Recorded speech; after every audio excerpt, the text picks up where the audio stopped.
Hello students, today we are going to read the 8th chapter of your book Honeysuckle and name of the chapter is A Game of Chance।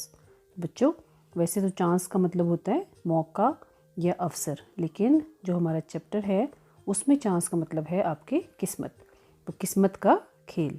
तो इससे पहले कि हम पढ़ें एक brief introduction हम पढ़ते हैं। Before you read, have you ever won anything in a lucky dip or other such game of chance?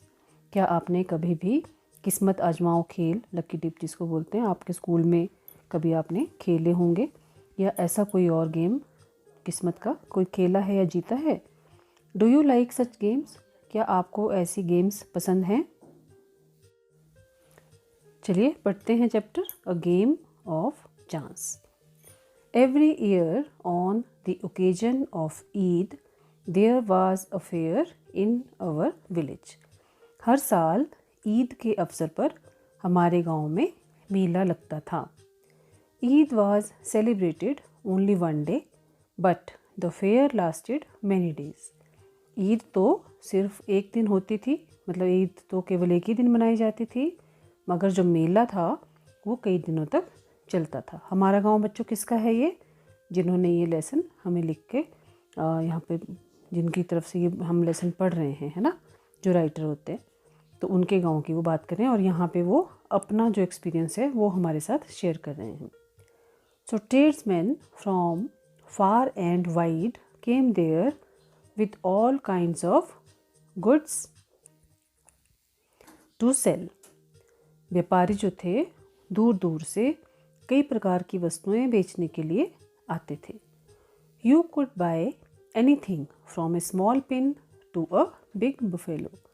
आप एक छोटी पिन से लेकर एक बड़ी भैंस तक कुछ भी खरीद सकते थे, मतलब उस मेले में सब कुछ मिलता था।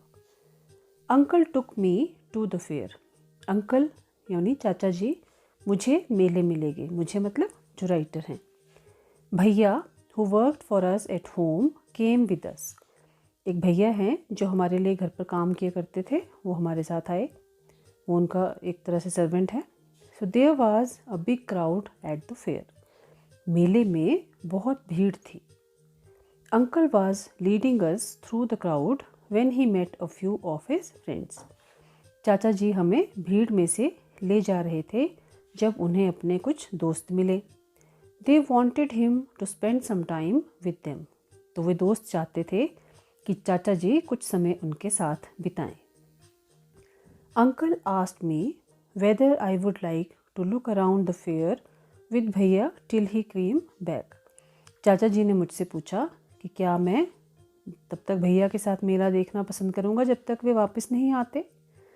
आई was happy to do that. तो मैं ऐसा करने में खुश था, मतलब ऐसा करके मैं प्रसन्न था, उसे अच्छा लगा कि चलो ठीक है तब तक मैं घूम लेता हूँ। Uncle want me neither to buy anything nor to go too far out while he was away. चाचा जी चाहते थे कि जब तक वे वहाँ से दूर थे तब तक मैं ना तो कुछ खरीदूं और ना ही अधिक दूर जाऊं। नीदर एंड नॉर बच्चों हम इकट्ठा यूज़ करते हैं, ना तो और ना ये, ठीक है। तो चाचा जी ये चाहते थे कि ना तो मैं मेले में कुछ उनके एब्सेंस में, उनकी अनुपस्थिति में कुछ खरीदूं और ना ही वहाँ से दूर जाऊं जब तक कि वो हमारे पास वापस नहीं आते। I promised that I would wait for him. तो मैंने वादा किया कि मैं उनका इंतज़ार करूँगा। Bhaiya and I went from shop to shop. भैया और मैं एक दुकान से दूसरी दुकान तक हम गए। There were many things I would have liked to buy but I waited for uncle to return. ऐसी बहुत सी वस्तुएं थी जो मैं खरीदना चाहता था, मगर मैंने चाचा जी के वापस आने का इंतज़ार किया। Then we came to what was called the lucky shop. तब हम एक स्थान पर आए जिसे किस्मत की दुकान कहा जाता था, लकी शॉप, जहाँ लोग अपना भाग्य आजमा सकते थे। The shopkeeper was neither young nor old.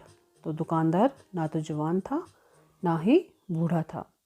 He was a middle aged man. Middle age मतलब अधेड़ उम्र का। तो वो ना तो बहुत ही बूढ़ा था ना ही बहुत वो जवान था।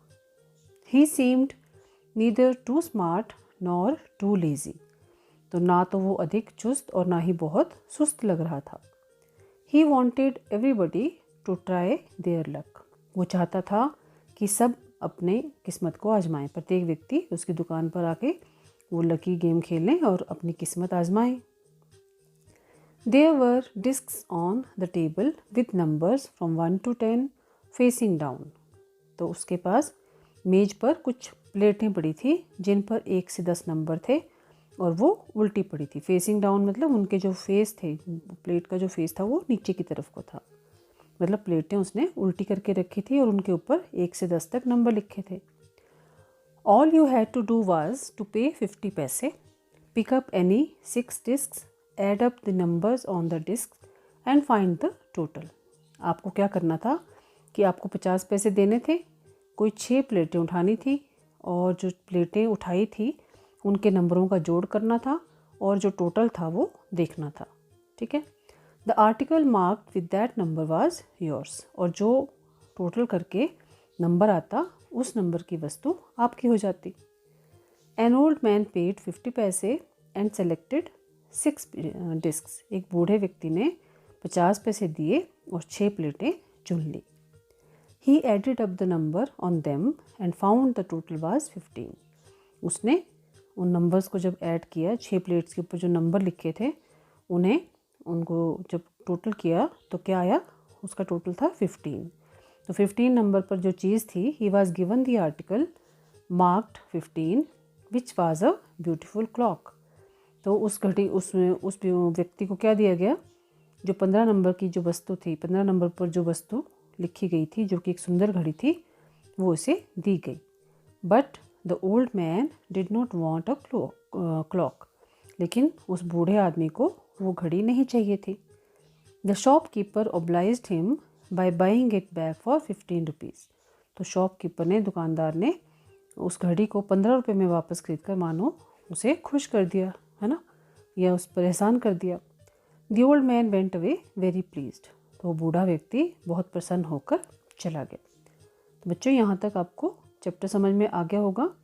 तो अब मैं आपको इससे अगली वीडियो में नेक्स्ट पार्ट हम करेंगे। आज हम इस वीडियो को यहीं पे स्टॉप करेंगे।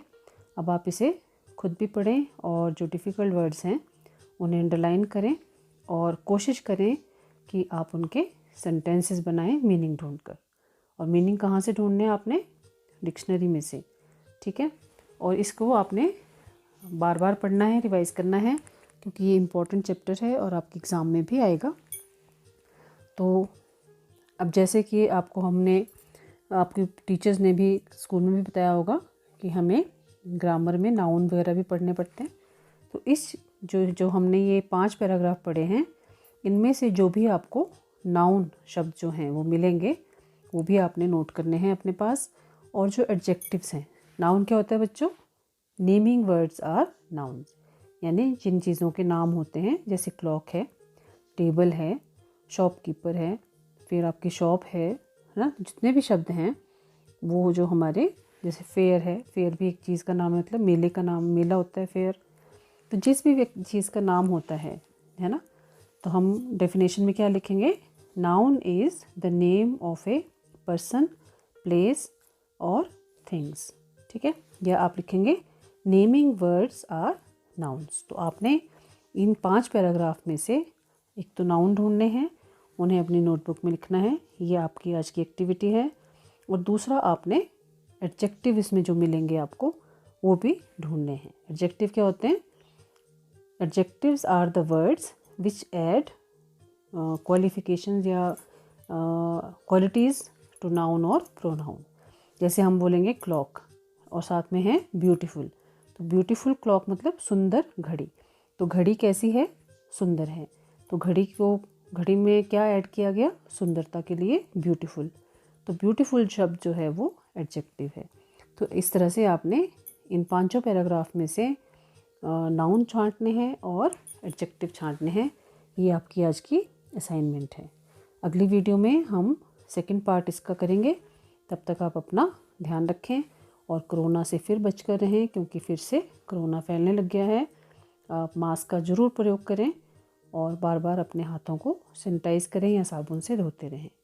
बाय बाय बच्चों, हैव ए नाइस डे।